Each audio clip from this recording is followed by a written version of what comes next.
At 11:47 p.m. on a Tuesday, Maria's phone buzzes. It's not a text from family, it's a legal threat. 48 hours after posting a single Instagram story about being exhausted from work, Tyler Perry's lawyers are demanding $250,000. Her crime? Violating an NDA she signed before ever stepping foot on set. Maria isn't alone.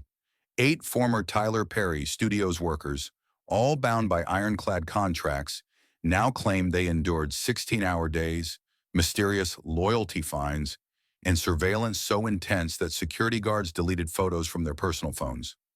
One insider calls it Disney World on the outside, Amazon warehouse on the inside. Tonight, we break the silence wall around Georgia's most celebrated studio. In 4 minutes, you'll hear the actual recording of HR telling a worker that voluntary overtime just became mandatory and the penalty for refusing. Let's set the stage for newcomers. Tyler Perry Studios sits on 330 acres of what used to be Fort McPherson, a former Army base that Perry transformed into the largest film studio in the South. $250 million invested, 12 massive sound stages, 428 full-time employees plus rotating crews that can swell to over 800 during peak production. Perry's public promise? A family atmosphere built on faith-based values and Black excellence. But according to our sources, there's another motto whispered in the hallways: shoot fast, talk never. Here's what shocked us most. Before you even read a script, before you know what show you're working on, you sign an 8-page mutual confidentiality agreement. The violation penalty? $250,000 plus attorney fees, enough to bankrupt most film workers for life. Stay tuned, because at the 6-minute mark, we'll reveal the clause that literally makes workers pay for their own mistakes out of their own pocket. Meet the NDA Army. 8 workers who decided risking legal action was worth exposing the truth. Maria worked as key hairstylist for 6 seasons on BET's Sistas. She's got 15 years in the industry and has never seen contracts this restrictive. Reggie pulled night shifts as an electrician on the Oval. He kept every time card. His shortest day was 12 hours. His longest was 19. Amber and Josh, both production assistants in their mid-20s. They lasted exactly 10 weeks before walking off set. Lee served as the location medic for a Jasmine's Blues. He's the one who filed the OSHA complaint we'll discuss later. Marcus, stunt rigger who worked the Devin Labella sequence that made headlines. He quit the day after that incident. Naomi and Carl, twin set dressers who claimed they were fired not for poor performance, but for union sympathies. All 8 spoke independently. None were paid for their interviews. Each provided documentation, time cards, badge records, pay stubs, even photos that verify their employment in timeline. Coming up at 5:30, the secret recording that proves voluntary overtime isn't voluntary at all. Let me walk you through a typical day inside Tyler Perry Studios, according to our sources. 4:45 a.m., call time, not 5 a.m., 4:45. Those 15 minutes matter because breakfast service ends at 5:15 sharp. Late arrivals buy their own food or work hungry. 6 a.m., cameras roll. This is when most studios begin prep work, but Perry's operation hits the ground running. 12 p.m., rolling lunch, meaning cameras keep rolling while crew members grab sandwiches and eat standing behind set flats. No traditional lunch break. Average wrap time, 7:30 p.m.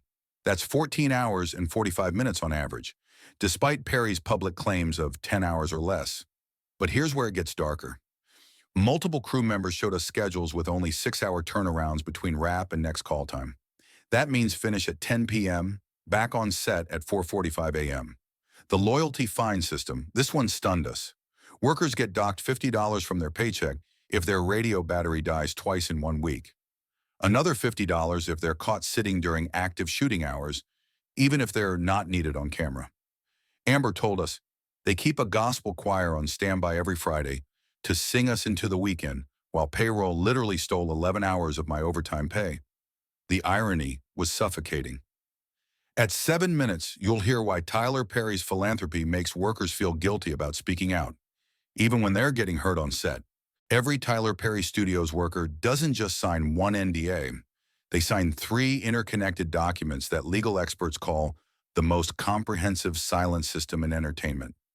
Document 1.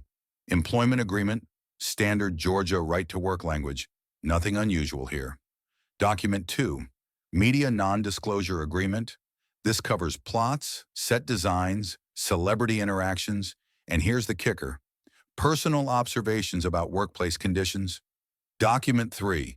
Derivative Works Waiver. This bans workers from writing memoirs, creating social media content, or even giving interviews related in any way to studio operations for 5 full years after their last paycheck. Employment lawyer Sarah Chen from Atlanta told us, "I've reviewed NDAs for Apple, Netflix, even CIA contractors. Tyler Perry's system is the most aggressive blanket censorship I've seen outside of classified government work. The enforcement is swift. Remember Maria's Instagram story? She posted at 9:30 p.m. on Monday just a photo of her car in the studio parking lot with the caption, 'Another long one.' By Wednesday morning, Perry's law firm, Kilpatrick Townsend, had sent a cease and desist letter demanding $250,000. The post had 63 views. Most were her family members. Let's cut through the noise and focus on the core allegations that could have legal consequences. Safety violations. Marcus, our stunt rigger source, provided photos showing Stage 6 lacked proper fall padding under 9-foot platforms during action sequences. OSHA citation filed May 15, 2024. We have the complaint number. Wage manipulation. Here's the big one. Georgia law allows employers to pay straight time rather than overtime after 12 hours if both parties agree. But according to our sources, workers are told overtime is unavailable due to budget constraints, while working 14-plus-hour days regularly. Union suppression. Naomi provided text screenshots showing her contact with IC Local 479. Within 24 hours, her contract was terminated for attitude problems, despite stellar performance reviews we've seen. Surveillance overreach. Multiple sources claim security guards conduct nightly phone checks, scrolling through personal camera rolls and deleting any photos taken on studio property, including parking lot selfies and lunch photos. Next up, the psychological manipulation that keeps workers silent even when they're documenting injuries. Here's the most insidious part of the story and why it took 8 people to finally speak out. Tyler Perry is, undeniably, a philanthropic icon. He pays off strangers' grocery bills, builds homes for hurricane victims, and once gave Walmart shoppers $500,000 in Christmas layaway money. His success represents something powerful for Black Hollywood. That image becomes a weapon of silence. Lee, our medic source, put it perfectly. "I love what Tyler represents. When I see him helping families, buying people cars, I think, this is what success looks like. But love shouldn't require silence about broken bones and 18-hour days." Several sources admitted they stayed quiet for months because they feared backlash would hurt Black Hollywood as a whole. The guilt manipulation is real. Workers are made to feel that exposing poor conditions somehow betrays their community. Naomi told us, "They make you feel like speaking out makes you an enemy of Black success, like you're the problem, not the system that's grinding you down." This psychological pressure, combined with $250,000 legal threats, creates what labor experts call a perfect storm of worker suppression. We emailed Tyler Perry Studios a detailed summary of these allegations 72 hours before publication. Their response was brief. Tyler Perry Studios complies with all state and federal labor laws, provides competitive compensation packages, and maintains industry-standard safety protocols. Non-disclosure agreements serve the sole purpose of protecting intellectual property and creative content. Notice what's missing? No mention of the loyalty fines, no address of the overtime issues, no response to the union suppression claims.